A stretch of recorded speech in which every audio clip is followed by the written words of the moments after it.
ሄርሜላ በጣም የሆነች ልጅ ነች። አትንኳት፣ የመሬ ነው። ደስ የምትል አይነት ሰው ነች። ልበ ንጹህ ቆንጆ ልብ ያላት።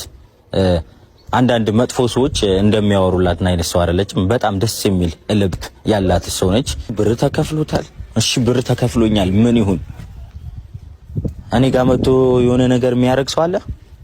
ብር ተከፍሎኛል። አዎ ሄርሜላ በጣም ብዙ ብር ከፍላኛለች፣ ብዙ ነገር አድርጋልኛለች። አብርሃም ላይም ብዙ ነገር መጥፎ ነገር እየሰራውበት ነው። እኔ ጋር መጥቶ ግን የሆነ ሰው ነው የሆነ ነገር የሚያደርግ ሰው አለ? በቃ እንደዚህ እንድል ነው አይጠበቃችሁት?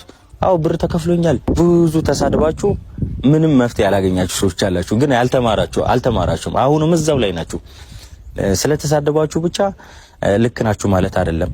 ደግሞ ሰውን ታስተምራላችሁ ወይ ደግሞ ከስተቱን ትመልሳላችሁ አይደለም። ስለተሳደባችሁ ብቻ ስለትችቱ ምንም አይመለከተኝም። እኔ ምንም ብባል ምንም አይመስለኝም አሁን ላይ ማለት ነው። ምክንያቱም ብዙ እናቴን ተዘግዝቃ አባቴ ተዘግዝቆ ፎቶ እኔ ተዘግዝቄ ብዙ ነገር